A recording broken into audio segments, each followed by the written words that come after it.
we stand before the dark and foreboding castle of the Demon Lord, where a group of adventurers finally arrives at the gate after discovering the enemy leader's location. The group's mage says that Yuga is capable of leading the team to victory, so he calls his companions together for this final battle. With that, the castle gate opens, and red eyes can be seen along with ghastly groans echoing from inside. Yet without showing a trace of fear, Yuga enters with his friends, and they immediately come face to face with one of the Demon Lord's bodyguards, one of his minions, who displays an unsettling confidence despite being vastly outnumbered. The mage casts a spell at him, but the demon cancels it with incredible ease. Next, a warrior steps forward and unleashes several sword strikes, but the opponent is fast enough to evade each attack and then kick the swordsman back into place. Then a companion casts a support spell on Yuga to increase his power, and he feels ready to attack with his Excalibur skill. At that moment, the demon counters with Infinite Darkness,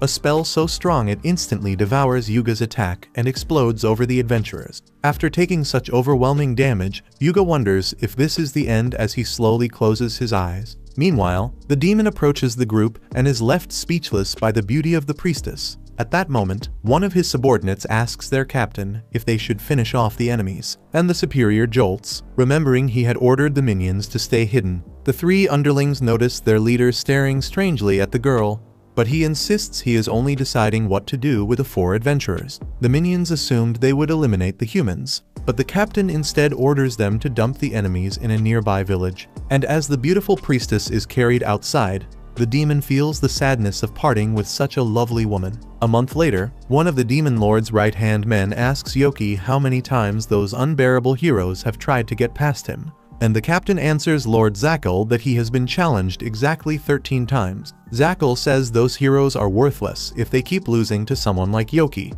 then bursts out laughing, triggering laughter from the other demons around him. The Demon Lord asks why Youki hasn't killed the heroes, and he explains that useless people like them aren't worth the effort. If that's the case, the Lord says he'll let Youki's subordinates handle it, but knowing they won't be able to defeat the heroes, and not wanting to kill that beautiful girl, Youki promises he'll take care of it. Upon leaving the throne room, Youki thinks to himself that the heroes' lives will be in danger if he spares them again. Ironically, Youki is strong enough to hold off the entire quartet alone, but they certainly have enough power to defeat the Demon Lord. In any case, while he reflects on the situation, the entire world is being controlled by his master, and it's best to resolve this before those humans truly find themselves in hot water. The next day, Yuga and his companions return to challenge the Demon Lord's guardian again, calling Raven to attack with him in a new strategy. The leader forms a duo to corner the opponent, but Youki is too strong to restrain and ends up slamming both of them into the wall. Seeing that things look bad,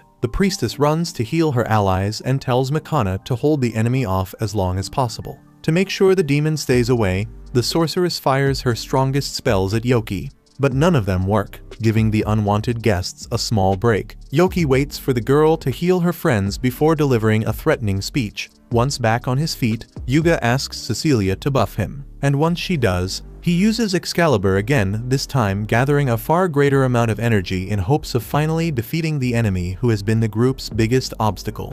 After Excalibur detonates on top of the demon, Yuga watches closely to see the result. But as the smoke clears, completely unharmed, Youki asks when these humans will finally understand they cannot defeat him. Yuga replies that they must bring down the Demon Lord at any cost. In that case, Youki demands they leave the priestess in the castle, and then he'll let the others pass. Naturally, Yuga refuses, but Makana tries to convince him otherwise. They have no chance against this man. And as difficult as it is, someone must choose between the life of one priestess and the life of the entire world. Hearing this, Yuga becomes anxious, trying to think of a solution. But Cecilia tells her friends to go ahead and sacrifices herself for the group. Yuga promises to come back for her later, and Youki keeps his word and opens the door for the heroes to pass. When the three leave, the priestess knows she doesn't come close to matching this enemy, but she promises to fight to the end as she fires a holy laser at Youki. The demon absorbs the attack and quickly raises his hands in surrender, saying his name to the human. She asks why anyone would introduce themselves to someone they are about to kill, and he explains that if he really wanted to kill her or her companions, he would have done it long ago. In truth, he gathers courage to confess that he fell in love with her from the first moment he saw her, and so he invites her on a date. Terrified by this bombshell, Cecilia screams and apologizes to the demon. Thinking that was a no, Youki concludes he has no chance and starts planning his self-immolation for later. Meanwhile, assuming the demon is pretending to be nice so he can strike her from behind, the priestess tries to attack first as he turns around, but she gives up when she notices that he truly isn't trying to resist. She asks him why, and he says there's no reason left to live after being rejected by the one he loved. Besides, even if he stays alive, all he has to do in life is remain inside that room to protect the Lord. And he doesn't even have permission to go out and attack human villages. Still, truth be told, he doesn't even want to do that. Cecilia accuses the demon of lying, because all demons are cruel, including their leader, who wants to dominate and destroy humanity. Youki explains that he may look like a demon, but he was actually reincarnated from another world and is human on the inside. Since that's the case, the girl asks why he serves the demon lord if he could defeat him with his vast power. Youki explains that if he did that, he would be appointed as the next lord, something he doesn't want. Because of that, Youki spends his life confined every day, with no chance to do anything. What he wanted was to put an end to his own pathetic life. But that changed when he met Cecilia, who gave him the feeling of what it truly means to be alive for the first time. However, now that he has been rejected, he has once again lost the desire to continue living. Even so, Cecilia says he shouldn't feel that way, since he has the power to turn this war around. And if he really has even a little humanity inside him, he should use that strength to change the course of the battle against the demons. With that, inviting him to fight by her side around the world, the priestess extends her hand and says there is still time. Sometime later, in the Kingdom of Clarity, the group of heroes sent to the Demon King's castle is decorated by the king for their incredible feat of defeating the enemy leader. For that reason, That's Orda Clarity, with his authority as the highest ruler of that kingdom, declares the beginning of a 3-day celebration to commemorate the victory. Meanwhile, watching the royal capital from afar, Youki rips off his own horn, presenting themselves to the people after their act of bravery. The group of heroes parades through the crowd. Yuga says they wouldn't have won if not for Cecilia, and that makes Mirika jealous. Back to Youki. After removing from his body anything that would imply he was a demon, the young man goes to the city's adventurers guild and asks to register at the counter. Out of patience and clearly not knowing exactly what he's doing, the attendant finds the form, and Youki fills it out without delay, receiving the guild identity card that classifies him as an F-rank adventurer, still a long way from rank S, the highest rank that can be reached if a newcomer completes enough missions. The clerk also tells the kid not to lose that thing, especially over the next 3 days, because the rest of the staff was released for the festival and he'll have to deal with everything alone. Anyway, the man introduces himself as Clayman and wishes the rookie luck. Later, at an inn, Youki throws a good amount of coins onto a table and, satisfied with the money he earned on his first day, believes he could live a stable life in the human world and, above all, confess to Cecilia again and get a chance to go on a date with her. Sometime later, upon entering the guild, Youki hears 2 adventurers talking about a boy who is rising in rank extremely fast. That very boy walks up to Clayman with 5 different missions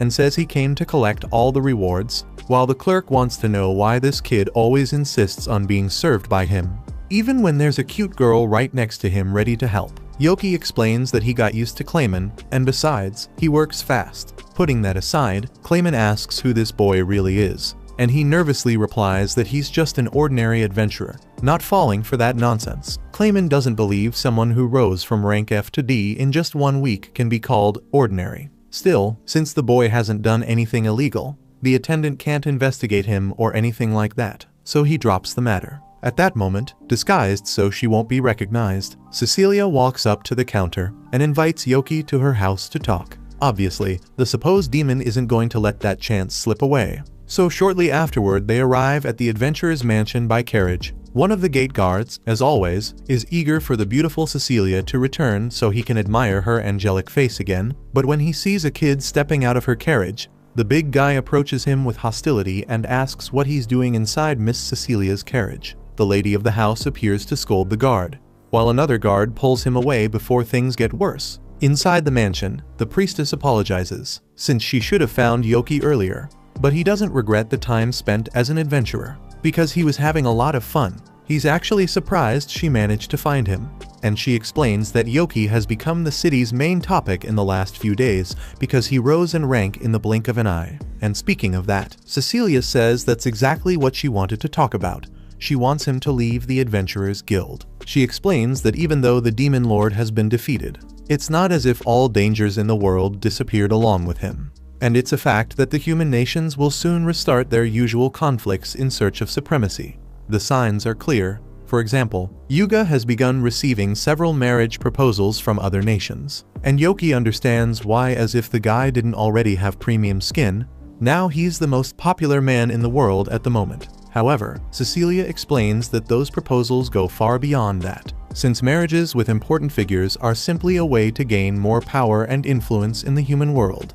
And the kingdom that has the great hero by its side will have an ally capable of turning the tide of a war. Obviously, Youki will become one of this kingdom's S-rank adventurers sooner or later. But the moment the boy reaches that rank, every eye will turn toward him, and if they find out he's a demon, they might try to use his power to conquer the world. For that reason, the priestess wishes Youki wouldn't draw so much attention, and that he would at least advance more slowly within the guild. Since he shows no interest in leaving, she could simply hire him and pay him with the money she receives from her work.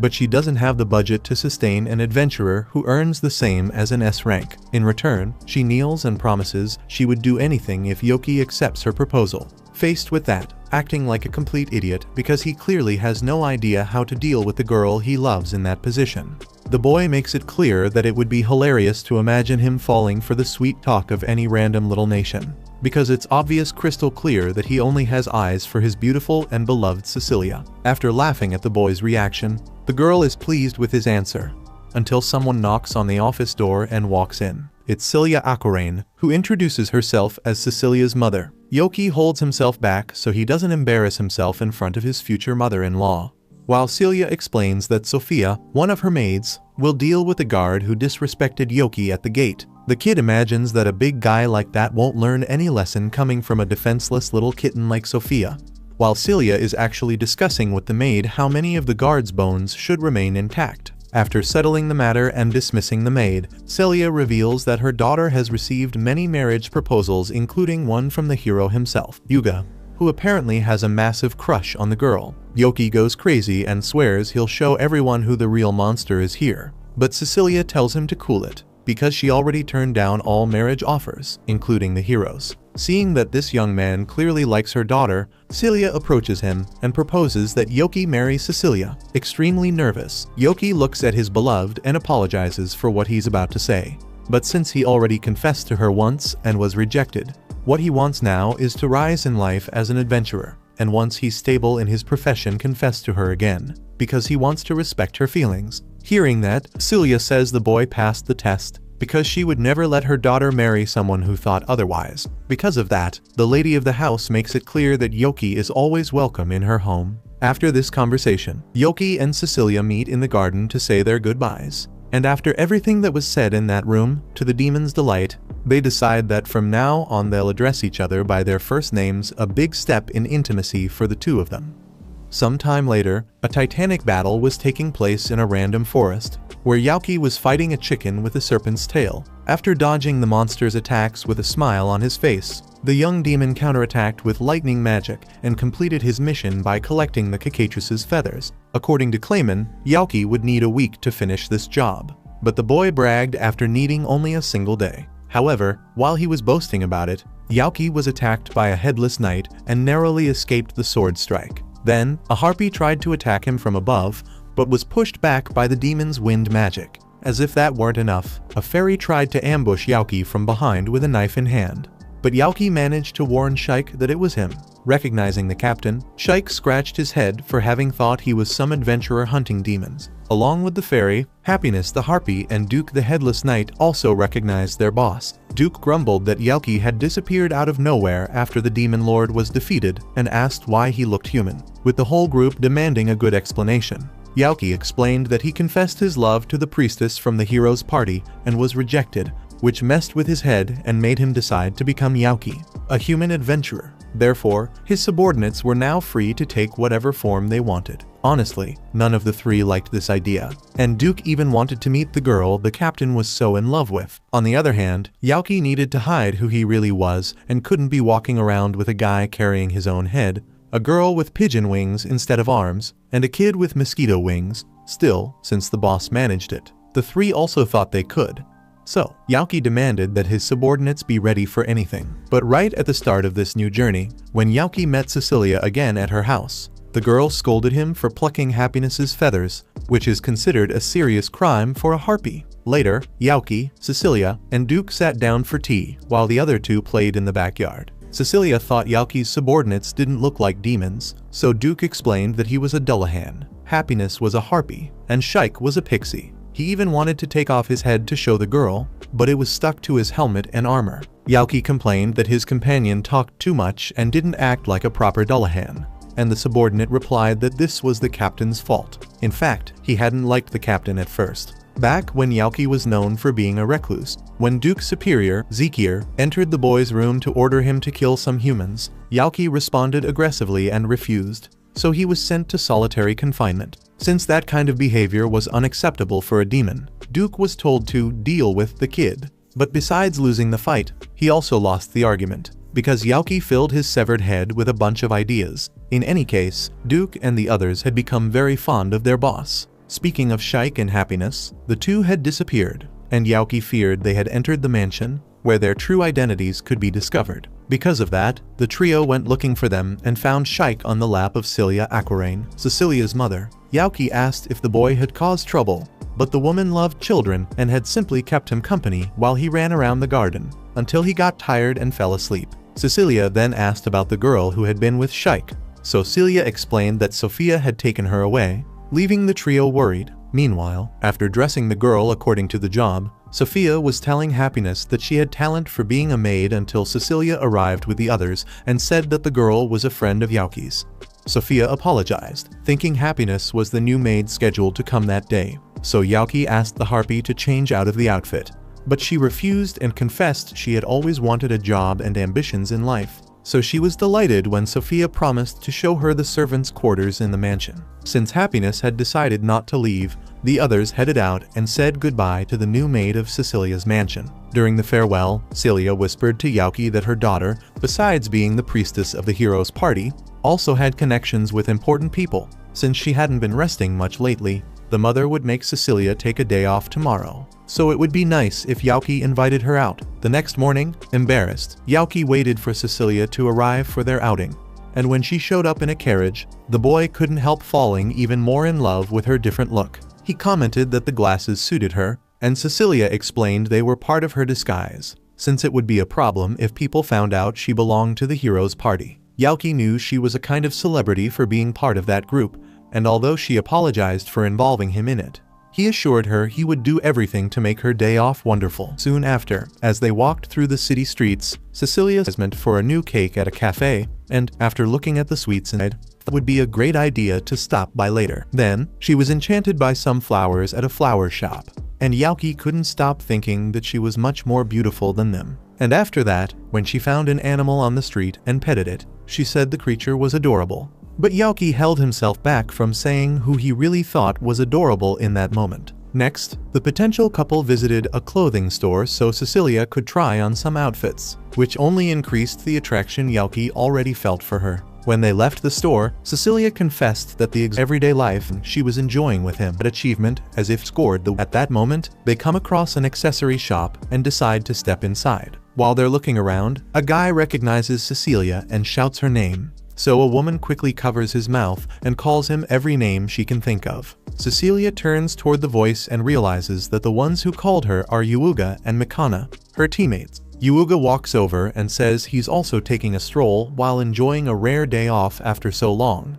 and even throwing a bit of charm her way. He invites the priestess to join him, something that immediately makes Youki jealous. Cecilia says she's with a beta friend today, so Yuuga goes up to Youki, looks him over from head to toe, and asks if they haven't met before. Youki denies it, saying it was just his imagination, but Yuuga lets it go and invites him to join the outing anyway. then pulls Cecilia into the accessory shop. Mikana, after complaining that this was supposed to be her chance to go out with the hero after such a long time, refers to Youki as a boring, ordinary citizen and tells him to do his best during this outing with the priestess. Depending on how things go, maybe Youki will give up on Cecilia and pay more attention to the mage instead, though she doesn't expect much from someone as dull as Youki. Annoyed with the mage while the other three are inside the shop, Youki thinks about how, according to what he heard, Cecilia rejected the hero's marriage proposal. Yet Youki still doesn't seem to have given up. But just because he's a hero doesn't mean Youki plans to give up either.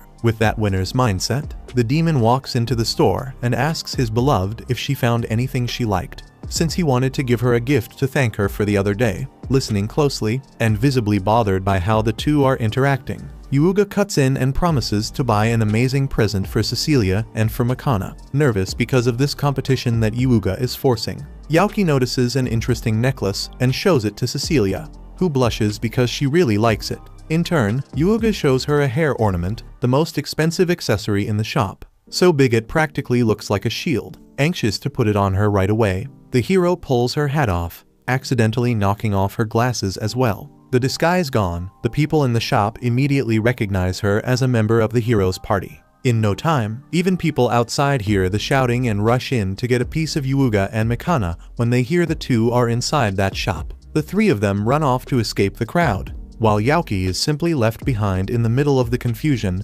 abandoned and alone. Even so, he doesn't give up and goes after the woman he loves. But instead of finding her, he comes across someone else, someone who is also loved by many women. This is Raven, the fourth member of the hero's party, who makes women swoon wherever he goes, even though he himself doesn't seem comfortable with it. Youki doesn't really know who he is, so a man next to him explains that besides being part of the hero's team, Raven is the commander of the knights. Seeing that the poor guy is in trouble, Youki points in one direction and shouts that the hero went that way, making the girls around Raven run off toward the spot he indicated. After getting the swordsman out of the situation, Youki pulls him to a safe place and becomes irritated when saying goodbye, since Raven doesn't even bother to give him a single thank you. Raven, however, was avoiding speaking as much as possible because by thanking him, he would reveal his real voice, and then it becomes clear why he's always so quiet. In reality, Raven has a somewhat teenage-sounding voice, which doesn't exactly give off a very masculine or imposing image. Because of that,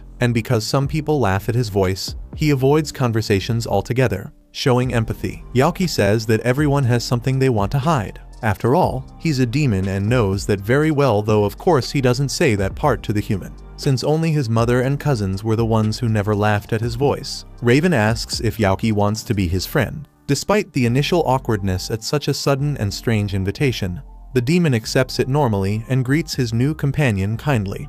But remembering that he was in the middle of a chase, he hurriedly says goodbye to the swordsman and resumes running after Cecilia. After searching for some time, the poor demon is about to give up, while Cecilia, who is also looking for him, wonders if he has already gone home. Suddenly, she comes across a little boy crying alone in the street, and the first thing she does is heal a scrape on his knee. When the boy says that his mother disappeared, Youki appears out of nowhere like some sort of improvised social hero, and with an awkwardly forced laugh, he tells the child to stop crying because the great adventurer Youki will find his mother even if he has to search every corner of the entire world. Cecilia becomes irritated with her friend's childish behavior and scolds him for not realizing how serious the moment is. But Youki's intention was exactly to act that way so the child would cheer up, which ends up working, since the boy starts laughing. Although, in truth, he's laughing not because of the improvised hero act, but because of the scolding Youki just got. So, Youki and Cecilia go off to look for the boy's mother, though Youki is worried that people might recognize the girl again and cause another commotion. However, she assures him she'll handle it if it happens again, so the pair resumes what they were doing with more peace of mind. Meanwhile, somewhere else nearby, even though he's with Mikana, Youki is only concerned with finding Cecilia. While the mage complains that he's going to cause another scene and attract a crowd again, annoyed with her, Youki decides to ditch Mikana and go after the priestess no matter what, leaving the poor girl alone. It doesn't take long before he finds Cecilia next to Youki, returning the child to his mother. The woman has a genuinely warm smile on her face and seems to be exactly where she should be, while Youki looks behind him and finally realizes that Mikana is no longer with him. The next day, Youki is invited to Cecilia's mansion by her mother. Once there, Celia explains that her daughter fainted not only because of her hectic routine, but also because of yesterday's commotion, which was the final straw. Still, Celia assures him it wasn't Youki's fault, since it was just a cold. On the other hand, the woman believes that the little hero has quite a bit of blame for throwing Cecilia into that mess. And as if that weren't enough, she heard that when he found out Cecilia wasn't feeling well, he came all the way to the house to try to take care of her, but Sophia managed to stop him and send him away. At that moment, Youki wonders who the hell this Sophia is to have blocked the hero himself. Even so, knowing how hard the boy tried yesterday for her daughter, Celia asks if Youki would like to see how she's doing. Youki, of course, doesn't waste the invitation and is escorted by Sophia to the priestess's room.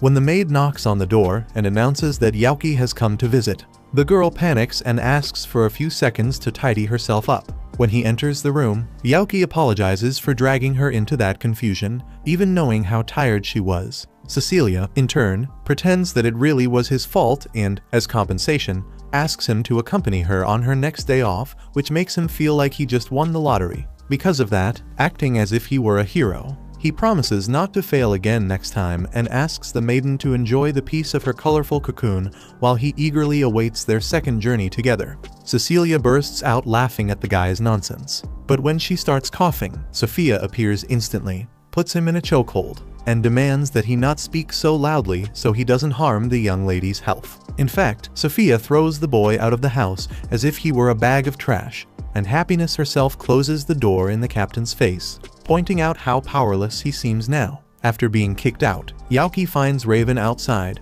and the swordsman asks for advice about someone he has grown very fond of. According to him, instead of laughing, this person said they were jealous of Raven's beautiful voice. But he doesn't have the courage to take the relationship to the next stage. Realizing the guy is just as insecure as his teenage-sounding voice suggests, Youki shakes him and yells that, besides being handsome and tall, he is one of the heroes who saved the world. So now that he has even received a compliment about his voice, he has everything he needs to take action. Motivated by his friend's words, Raven is convinced to go after the person he loves, and that's when Youki notices he's entering Cecilia's house, which can only mean something very annoying. Realizing he may have accidentally encouraged a rival, Youki begins to panic, and even though part of his mind tries to convince him that Cecilia would never pay attention to that guy, it's impossible not to think that, besides being handsome, the man is part of the hero's party, where the two might end up getting quite close in some specific scene in which Raven catches the priestess to prevent her from falling and promises to protect her above all else. However, once he notices, Youki sees Raven walking past him completely devastated and announcing that he's giving up. Right away, Youki goes back to Cecilia's door and throws a little excuse at Sophia, saying he was worried about the young lady's condition, but he knows full well that the fact he had just left the mansion makes the whole thing very suspicious. The maid makes it clear that her mistress is resting and that the man should return another day. So Youki gathers the courage to ask whether Raven had been there. Sophia explains that the swordsman came and asked to call Happiness, which makes Youki realize it wasn't exactly what he had imagined. Even so, he needed confirmation. So he went to see his former subordinate to ask her directly whether the red-haired boy had confessed to the harpy. Happiness responds only with the word impossible, which makes everything a bit confusing. And no matter how much the demon tries to unravel the true meaning behind that, the girl not only repeats the same word, but also ends up running off for no reason at all. Still unhappy with those loose ends, Youki has the nerve to summon his teammates just so he can question them about the matter. After hearing more or less what happened, Shaik remembers that Raven was the swordsman who kept getting beaten over and over by his captain. Duke explains that even if humans tell Happiness they like her, that shouldn't spark positive feelings, since harpies are often captured to be enslaved because of their beauty, or hunted so their feathers can be removed. Because of that, this race tends to be very careful with anyone who approaches them. In fact, Happiness ended up as part of the Demon Lord's army, because Duke saved her while she was being chased by humans. Even so, Shaik doesn't think the harpy hates humans, since there are kind people among them, and she even became a maid in Cecilia's mansion because she liked the people who live there. In the end, Youki agrees with Shaik and points out that Raven isn't a bad guy either. Later, when he goes to the guild, the demon notices that Clayman isn't working. A receptionist asks if he's the guy who's always talking to the vice guild master. But seeing that the boy has no idea who she's referring to, The employee explains that she means Clayman, and that Clayman is the vice guild master of the Adventurers Guild. Youki makes that face of disbelief, unwilling to accept that the lazy complainer is the second most important person in the establishment. And the woman fully understands how he feels. The demon wants to know where Clayman is, and whispering because this is a matter concerning the guild's dignity, the woman says that the vice guild master has been hospitalized. Without delay, Youki goes to visit the man and greets him by already calling him vice master. When asked why he's all banged up, Clayman explains that he made his wife angry. Youki assumes it was the classic example of a toxic relationship in which the woman plays the role of aggressor, and Clayman explains that it was recently their wedding anniversary.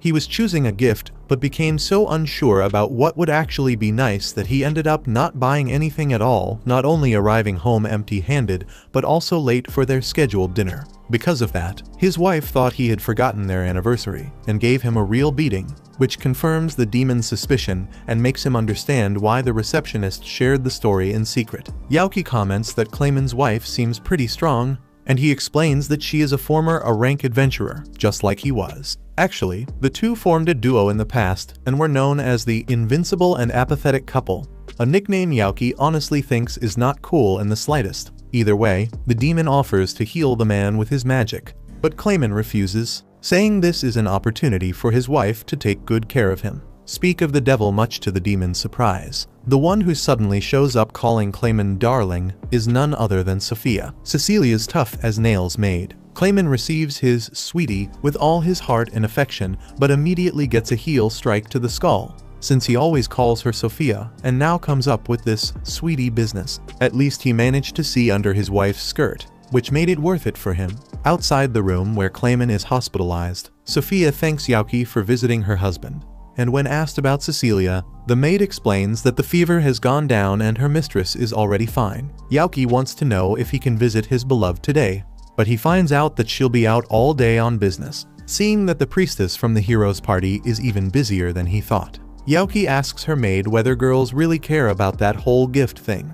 Outraged, the woman demands to know whether her husband said anything about it, and terrified, the demon remembers the time he gave Cecilia a necklace and how much she loved it. So Sophia assures him that the girl will be very happy if she receives something given from the heart. Excited by that, Youki heads out into the street and can only imagine what it would be like if he were also married to Cecilia, her wearing an apron and telling her husband that dinner is ready, or her coming home after work apologizing for being late. Actually, Youki doesn't understand why he imagined these scenes always taking place in his original world. Next, he goes to the knight's dormitory and finds Raven lying in his room as if he were on the brink of death because of his recent, depressing failure in front of the girl he loves. Since the swordsman wouldn't respond no matter what, Youki simply says the name Happiness, bringing the man back to reality. Explaining that he knows the harpy, the demon asks his friend to tell the story of how Raven started liking her. Raven then recalls that, on that day, he was patrolling alone when he saw Happiness being bothered by three rough-looking men who had cornered the poor girl in an alley.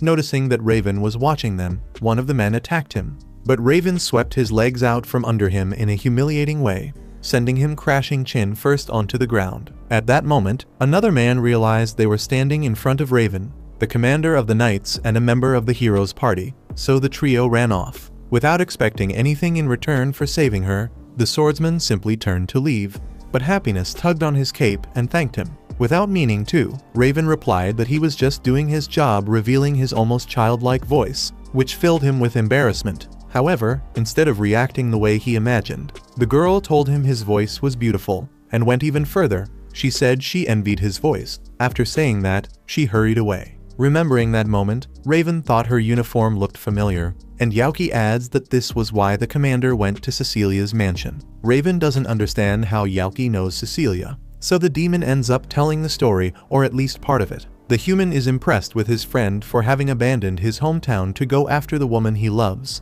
and for working hard as an adventurer to become someone worthy of her. By the way, the swordsman feels like a coward for not having done anything close to that, but his friend tells him not to feel down, especially because Happiness has a certain trauma involving humans, which makes dealing with her completely different. On that note, Raven believes his impulsive confession probably scared the girl a little, but Youki isn't so sure. He only knows his friend shouldn't give up on the one he loves. Wanting to cheer him up, He invites Raven to take a walk. Soon, the two arrive at a gift shop, where several couples are enjoying themselves as they pick out presents for each other. Raven wonders if the two of them don't look out of place, but Youki promises everything will be fine. He goes straight to the necklace he planned to give Cecilia and is happy to see it hasn't been sold yet. After securing the accessory, the demon notices his friend agonizing over choosing a worthy present for his beloved.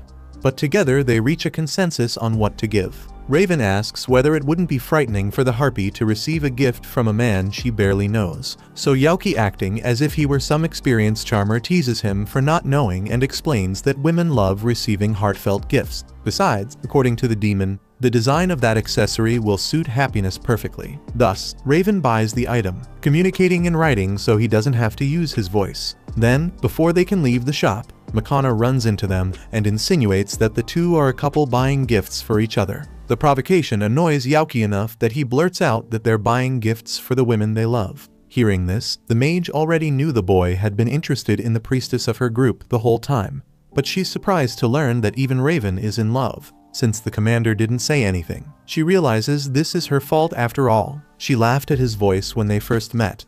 Youki is surprised that this unbearable girl actually seems genuinely sorry for what she did. Since the people in the shop are about to start bothering the members of the hero's party, Makana calls the two boys to another place so they can explain the story better. However, when they arrive at a restaurant, the men's plan is to order a pile of food so they can stay busy eating and avoid telling the girl anything. Putting her counter strategy into action, Makana hints that she knows plenty about Cecilia, so Youki gives in and turns his attention to the mage, who wants to know how far he has gotten with the priestess. Even reluctantly, he explains that it's not like they're dating after all. Proposals of marriage come to her from every direction. Makana remembers Yuuga's proposal and how he's always bothering that girl, entering the women's room on purpose while they're changing, or pretending he mixed up the bath schedule to try to catch Cecilia off guard. As if that weren't enough, Makana expresses how irritated she gets when, at the end of some missions, Yuuga decides to stay an extra day in whatever village they're in just to give more attention to the girls who worship him. She then wants to know more about Raven's crush,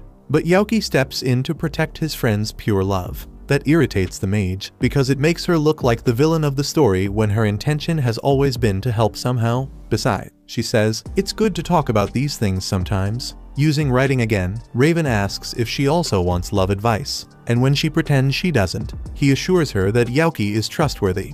So Makana gives in and reveals that Yuuga hates her because of how many times they were thrown out of the Demon Lord's castle. Speaking of that, she explains that the real enemy wasn't even the Demon Lord, it was the demon guarding the center of the castle, so strong that defeating him seemed impossible. Every time the hero's party was humiliated, they were taken to the nearest village and, for some reason, the members' wounds were completely healed, which only added to the shame. On the other hand, Makana says their team lied about the defeats. Instead of telling the villagers the truth, they claimed they were retreating and would return to the castle later, both to protect the group's reputation as the people's greatest hope and to preserve Yuuga's honor as the great hero. The people of the village had always helped with provisions for the expeditions. But after a month of defeat after defeat, the village supplies were almost completely running out, and the villagers' patience was already reaching its limit, which began to raise suspicions. That's when, to the hero group's surprise, that demon suggested an unexpected exchange. In order to allow them to pass into the Demon Lord's throne room, they would have to leave their party's priestess behind. It was Ma who convinced everyone to abandon Cecilia, and today she believes that this is why Yuuga never forgave her, because even though as if nothing happened, the sorceress can feel that the hero started treating her differently. Makana even believes that not even Youki should forgive her, knowing that she was the one who almost got the girl he loves killed. Suddenly, surprising everyone by using his voice, Raven asks Youki not to blame Makana, since the swordsman himself was also at fault for giving his opinion at the time. Speaking of which, he tells the girl that he's sorry. For his part, Youki doesn't have the nerve to judge the sorceress, especially because he was the reason for this whole mess. Makana herself doesn't know how to tell Cecilia what she feels, since she made her sacrifice herself to defend Yuuga's honor, something far too serious for someone to simply walk up and apologize for. Because of that, Youki advises Makana to open her heart to Cecilia so that this terrible tension between them doesn't continue. and the girl ends up believing that this really is the best path for things to improve. As the mage says goodbye after their meeting, Raven, encouraged by everything that just happened, decides he will go after happiness once more. Without wasting time, the two head to Cecilia's mansion and, by chance, run into Duke at the entrance. The Dullahan whose child Shaik was throwing a tantrum wanting to see Cecilia immediately scowls when he realizes he's standing in front of Raven, the guy who confessed to happiness and still had the nerve to come back even after being rejected. To avoid a fight, Youki explains to the commander that Duke has a long history of protecting the Harpy, and the Headless Knight kept pressuring the human at every moment to take a stance on the matter, making it clear he wouldn't let anyone with bad intentions get close to his friend. Hearing that, Raven gathers all his strength and, using his voice, admits that he doesn't know happiness well enough and doesn't know what to say to her, even though he likes that woman a lot. Thinking that this would be the moment the man would say he would protect the Harpy with his life, Duke gives up on saying anything and tells him to just say whatever comes to mind. After literally pushing Raven toward happiness, Duke is questioned about his aggressive behavior, but he explains to Youki that he was only testing the guy, since happiness also needs someone who can think for himself. In any case, Raven and happiness are once again standing before each other, and Raven is brave enough to apologize for what happened the other day and start over on the right foot this time. To do so, he places the gift in the girl's hands and asks that they become friends, and happiness accepts the accessory and shows herself open to him. Some time later, Shaik tries to cheer Youki up by suggesting they stop by Celia's mansion, but the guy is devastated because Cecilia isn't there. In fact, he hasn't seen his beloved for a week, since, from what he's heard, everyone in the heroes group is busy. Cecilia is traveling through several cities and villages treating the wounded. Raven has become the leader of the knights. Mikana is a mage of the royal court, and Yuuga is busy with diplomacy and hunting high-level monsters. In other words, they're all scattered and unable to talk to each other, which Youki considers to be his fault. Tired of the guys sulking, Shaik sits on his stomach as a form of protest. At that moment, Happiness enters the room to say that Cecilia will be at the mansion that afternoon, to the joy of the love-struck man, who finally has a chance to give her the necklace. Much more cheerful than before, Youki goes out in the morning to walk around the city until the afternoon arrives, while Shaik goes ahead to the mansion with Happiness. Suddenly, the boy sees an elderly woman with a crystal ball who claims that his fortune for today is the worst possible, but obviously Youki doesn't believe in that sort of thing. After all, he's going to see the woman he loves today, so it will be the best day of all. To start the morning on a high note, he stops by a sweets shop and is surprised by a huge, muscular man happily wearing a pink apron. Youki asks where the usual clerk is, and the man says his sister had an appointment, so he had to take over the shop today. Scared by the guy's enthusiasm, Youki orders some pastries, which are handed to him in the most aggressive way possible. Leaving the shop, all he wants is for the other clerk to come back soon, especially when he sees that his pastries were all squashed because of the way that Brute gave them to him. Still, at least the flavor was intact, which helped keep the demon in a good mood. His distraction ends up making him bump into a huge, unfriendly guy who almost beats him up even though Youki didn't do anything serious. Right after escaping unharmed from the Brute, the anti-hero finds a pile of feces in the middle of the street and almost steps on it, which makes him realize he might really be unlucky today. To make matters worse, a kid is running while staring at his meat skewer, and completely out of control he crashes straight into Youki and falls to the ground along with his food, which makes the child burst into tears. To calm him down, Youki has to buy not one, but 2 skewers so the clumsy kid will stop making a scene. Finally, the boy leaves with a smile on his face, and the demon thinks his bad luck is gone, but what really goes away is his money pouch, which gets stolen right in front of him by a crook passing by. Immediately, using his powers, Youki increases his speed to catch the thief and drop kicks him in the back, making him smash face first into a wall and pass out. Everything seems fine when the victim retrieves his money pouch, until none other than Yuuga appears right at that moment. Seeing the scene before him, he assumes Youki is the real thief.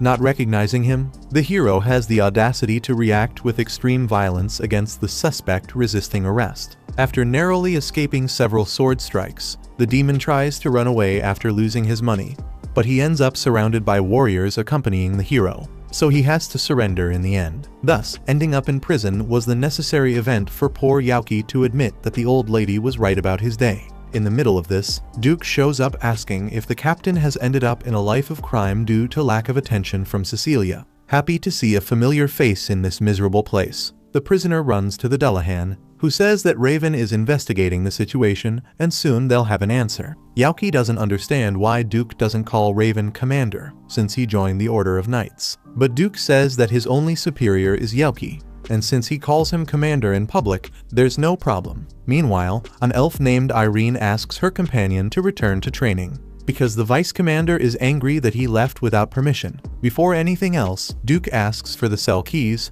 imagining that the commander must have already interrogated the real thief and that this unfair accusation against Youki should have been resolved long ago. Irene confirms that Youki has been declared innocent and hands over the key, also informing him that the hero would like to apologize to the real victim of the crime. Next, the poor guy is finally rewarded after a day full of trouble. Taken to a restaurant, he's treated to a real banquet entirely at his disposal. By the way, showing his usual outgoing and slightly intrusive nature, Youki admits that the one responsible for making him reflect on his actions was Raven, who scolded the hero harshly using nothing but words written on a sheet of paper. By the way, Youki finally realizes that the person he arrested was Youki, the guy who was with Cecilia that day. He asks what their relationship is, and Youki says they're just friends. Taking advantage of the situation, the hero asks the demon how to become friends with Cecilia, something he deeply wants but hasn't been able to do. Thinking for a moment, Youki makes an annoyed face. After all, this guy is his biggest rival in love, and he wouldn't just hand over the secret to someone who would use it to get even closer to that woman. For that reason, Youki says that he hasn't known Cecilia for long, and that Youki should ask someone who has been her friend for longer. Using paper and pencil, Raven writes Makana's name, but Youki says that won't work, since the mage doesn't like Cecilia. That statement makes the two other men at the table tense up, because it says a lot and it fits perfectly with everything Makana had told them. According to Youki, during a certain battle, Makana tried to abandon Cecilia. Even though everything turned out fine in the end, that only happened because the priestess managed to save herself. In any case, the hero sees the mage's attitude as extremely cruel, and the resentment he feels toward his teammate is written all over his face. Irritated by the leader's behavior, Youki says that it wasn't Makana's fault that Cecilia was left behind. Youki replies that Youki wasn't even there to know, so realizing he can't say too much, Youki claims he heard it from Makana herself. From what he learned, she wasn't the one who left Cecilia behind. It was a powerful demon the group couldn't defeat for the life of them, even after facing it day after day. Youki argues that Makana accepted the offer, which is clear proof that she hates Cecilia. But Youki points out that the mage was crying out of guilt towards Cecilia. Youki insists that it was Makana's fault because she agreed to it. So the demon snaps and tells the coward to remember what really happened. Cecilia herself asked her comrades to leave her behind, and the final decision was made by the leader Youki. Even knowing the guy is right, Youki throws a tantrum and refuses to accept the truth, stammering that Makana was still mostly to blame. Seeing that his partner is losing his temper, Raven touches Yuki's shoulder and gives him a look that says, "Man, that's enough, just admit it." Then, remembering that the guy is the hero, Youki tells him to act like one and take responsibility for the things he does instead of blaming his own teammates. After all, if he can't do the bare minimum, then Youki is pathetic. Upon hearing that, believe it or not, Youki starts crying like a child in the middle of the restaurant, catching the attention of all the other customers who turn directly toward their table. As if he were really trying to calm down a kid, Youki admits he went too far, and the crybaby calms down and apologizes for losing his composure. Then he explains that he and Makana have been friends since childhood, and she was always a hard-working and dedicated girl, always lecturing Youki whenever he did something wrong. Of course, she always had his best interests at heart, since the two were always together, and if there was one thing young Youki could count on, it was the support of his great friend, who stayed by his side even when he became a hero a very difficult time in his life. Even so, despite acknowledging everything Makana did for him, he still had the nerve to blame her for what happened with Cecilia, even though, in the end, the final decision had indeed been his. Confused, Youki asks what he should do to make up with the mage, and Youki tells him he should accept another lecture like in the old days, because maybe this time he'll swallow his pride and learn something from it. Convinced that this is the right thing to do, Yuuga gets excited to apologize to his friend right now, but not alone, of course, so he ends up dragging the two companions at the table with him. As if that weren't enough, the great hero arrives at Mikana's house holding hands with the two of them like a child. Out of patience, Youki pulls his hand away, and Yuuga asks the two friends to wait outside, because from now on he will resolve this on his own. When the grown man enters the house, Youki smiles, thinking it will be worth losing some time from his visit to Cecilia if Yuuga gets close to Mikana again. However, what they hear from inside the house is an ear-splitting scream from the mage, who had her room invaded by the hero while she was changing clothes. Acting as if nothing had happened, the guy touches his friend's shoulders and, even though she was only in her underwear, admits he was seriously wrong to blame her in Cecilia's case. And because of that, he demands to be reprimanded right away for hurting her feelings, taking in the situation him entering her room like that while she was almost undressed. Asking to be scolded, Mikana asks if he's trying to ask for something he doesn't know how to say. Yuuga does everything he can to prove he isn't, but it's already too late, because Mikana has already grabbed her huge wooden staff to punish the team's leader the way he wanted. Hearing from outside that everything ended in the best possible way, Youki runs to Cecilia's mansion to meet the woman of his life. On the way, the same fortune-telling lady asks for the boy's attention again, but he once more turns down her service so he can hurry to Cecilia. With him gone, the old woman says the boy's luck has changed, and he must have done something very important for that to happen. Farther along, the girl from the sweets shop who had left work early stops Youki in the street to apologize for her brother giving him squashed pastries earlier, and as compensation she gives him a new one. Right after, a group of strange men surrounds Youki, who already wonders what kind of trouble happened now. However, instead of anything bad, the butler of the skewer kid apologizes for losing sight of the young master, and as a reward for Youki having taken care of him, the man hands the boy an envelope.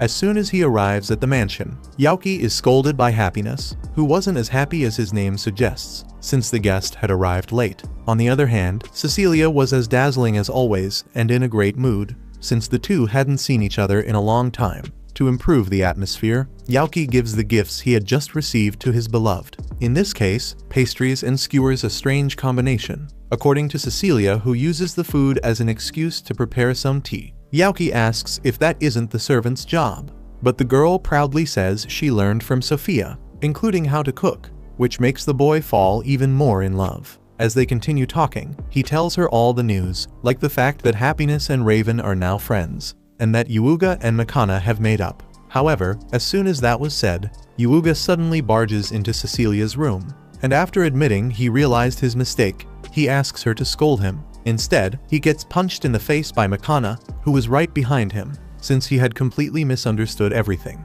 In truth, Raven was also there, and the reason all three of them came was to apologize to the group's priestess. Getting straight to the point, Mikana says she abandoned her friend that day, but the other two stop her and take the blame, saying they were the ones who were useless for leaving Cecilia behind with that terrifying demon. Cecilia, in turn, says that everything is fine, especially because she wasn't the only one who risked her life. She even mentions how hard it must have been for them to face the demon lord without a healer. Right after the hero's party defeated the Dark Lord, Mikana ran back as fast as she could, hoping Cecilia was still safe, and the priestess never forgot that. In Cecilia's view, that was the only way for them to move forward, so she clearly states that Mikana isn't at fault at all. Hearing that, the mage feels an enormous weight lifted from her shoulders. In the end, the entire group reconciles, and everything is good between them again. After this conversation, Cecilia ends up alone with Youki in the forest beside her house. She learns that he was the one who suggested the others talk to her,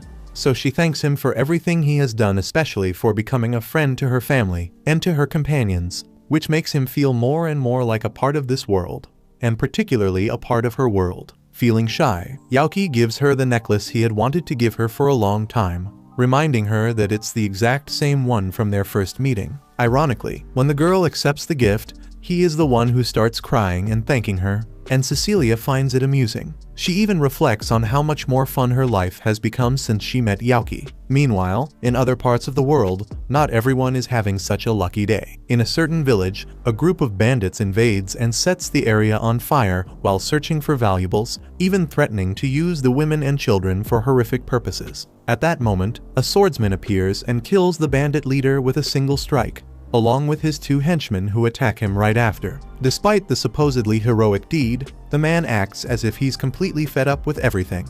Some time later, Shaik is riding in a carriage as if he were on a roller coaster, while Youki looks at him with a clearly annoyed expression. After all, this kid inserted himself into a trip that is actually meant to help Cecilia. But the demon's big plan was to be alone with her, and now he has to keep an eye on a brat instead. Suddenly, Cecilia covers her mouth as she feels nauseous because of the vehicle, so Shaik offers her a secret pixie infusion.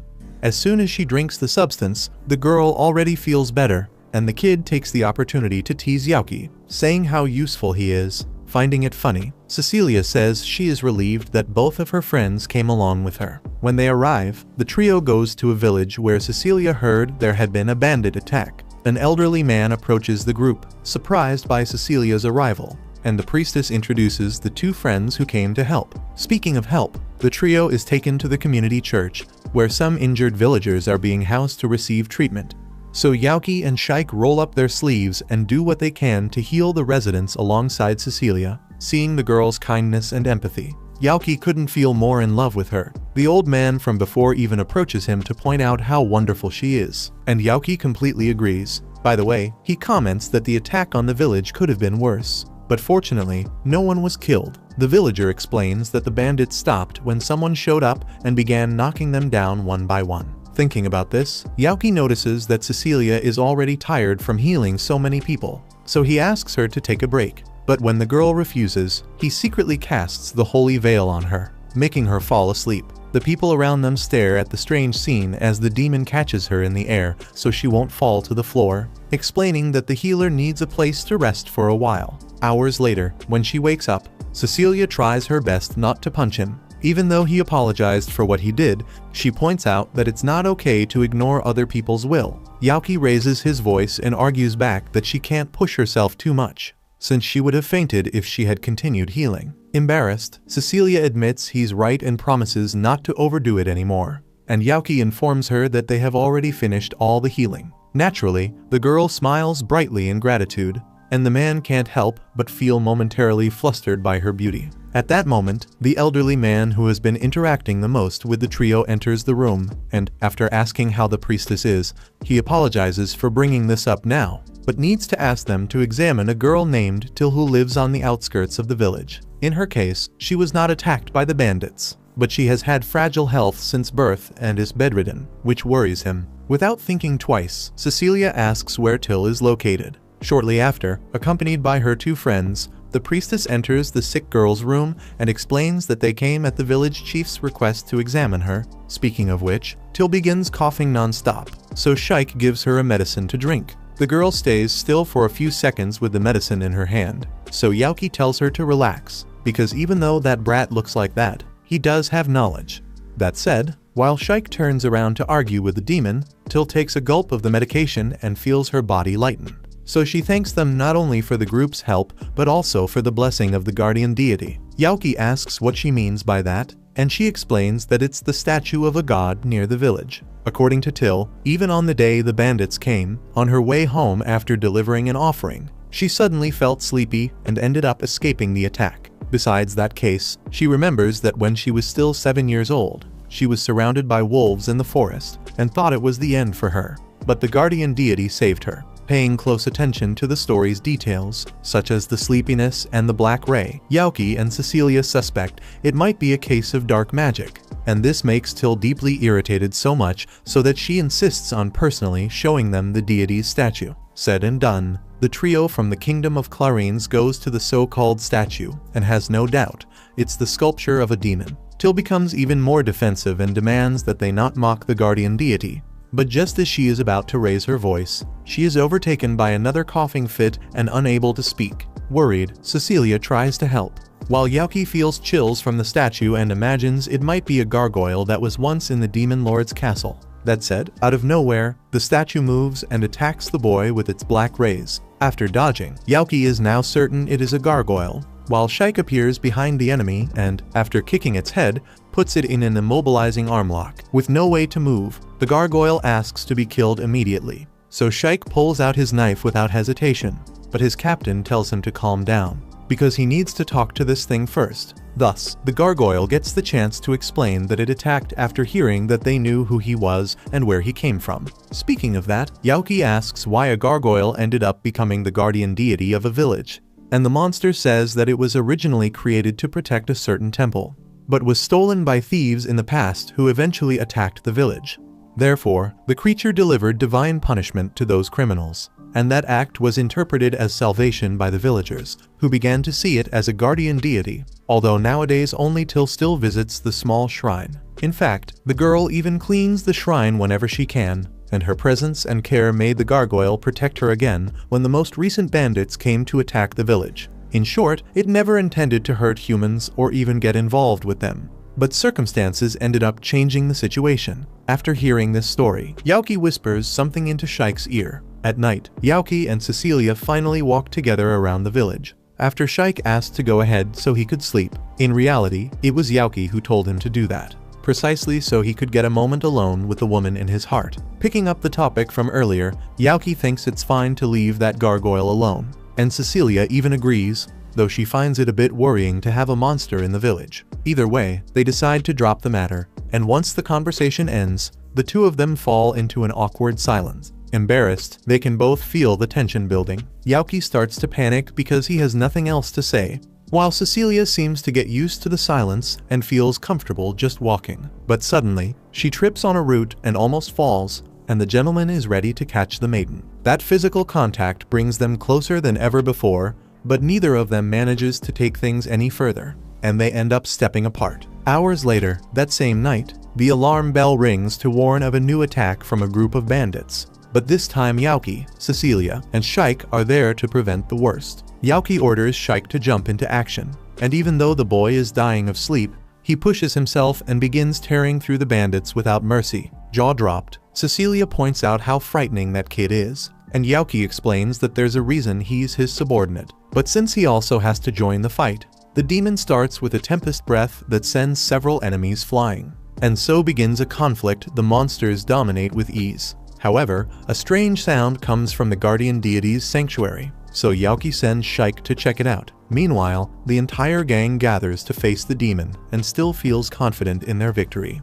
But Youki responds with a hyper-tempest that sends everyone flying. At the same moment, he runs with Cecilia to the guardian's statue, and there lies the wounded gargoyle on the ground, Till in despair beside him, while Shaik is being subdued by the mysterious swordsman. When he sees the two arriving and recognizes Cecilia, the man kicks the boy away. Youki asks who this guy is, and the priestess explains that it's Miller, a hero from the Gallies Empire, helping Shaik. She asks what happened, and the boy says that while the gargoyle was protecting Till, Miller attacked him from behind. Shaik tried to protect them both. But this is how things turned out. Youki is furious at the audacity of this vermin, while Miller mocks them, saying that protecting a gargoyle is idiotic, since all monsters should be killed. With that, the hero walks toward the gargoyle to put an end to it. But Youki tells him to stop and argues that the monster was only trying to protect Till. Miller then promises to cut down the brat as well, and Youki fires a lightning bolt in response. But his spell is easily nullified by the enemy's sword. Cecilia begs Youki to fall back, because this man is a terrible opponent for him, as his sword is the magic devourer. Not caring to listen, Miller delivers a slash that, even from a distance, cuts the gargoyle's left arm off. Desperate, Cecilia warns that if the Gallies hero harms the people of Clarines, he'll start a war, but that's exactly what this psycho wants, and he makes it very clear. After all, there's no real fun in a peaceful world, knowing he can't leave this lunatic unchecked. Youki casts a light water spell, which is absorbed by the sword. Then he invokes a hurricane, which meets the same fate. Miller mocks him, saying every spell he uses will be useless, but the demon keeps insisting on the same strategy. The gargoyle begins to worry that the boy will lose all his mana and become completely vulnerable, until Youki, still confident, casts incandescent plasma, the most powerful spell so far. But when the dust settles after the explosion, the Gallies hero is intact and laughing hysterically. Cecilia and Shaik start thinking there's no solution, while Youki announces it's time to go all out. Using both hands, he unleashes one blue lightning beam and one yellow beam, which wrap around the enemy's sword. Miller laughs again, but his expression changes completely when the blade cracks. Youki states that his weapon is nothing more than an artificial sword, and he suspected it had a limit to how much magic it could absorb.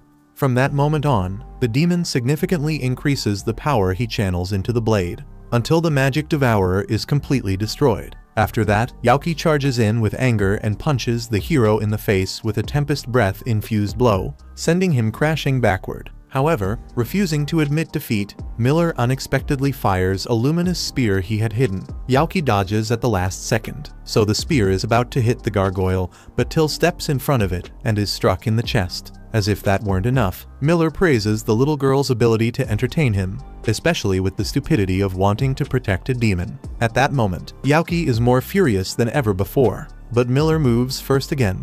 Pulling out his bow, he fires a magic arrow into the sky. It activates, causing a rain of shining projectiles that Youki manages to block at the last second with a magical barrier. After that, the demon realizes the hero fled during the commotion, and he becomes furious with himself for being overconfident because of his cheat-level magic. Now that Vermin managed to escape, unable to contain his rage, the boy assumes his most advanced demonic form, revealing a disturbing appearance to Cecilia, who stares in disbelief as the boy she likes flies toward Miller. Deep in the forest, believing he has shaken off his pursuers, the galley's hero regenerates his wounds until he sees another demon appearing in the sky.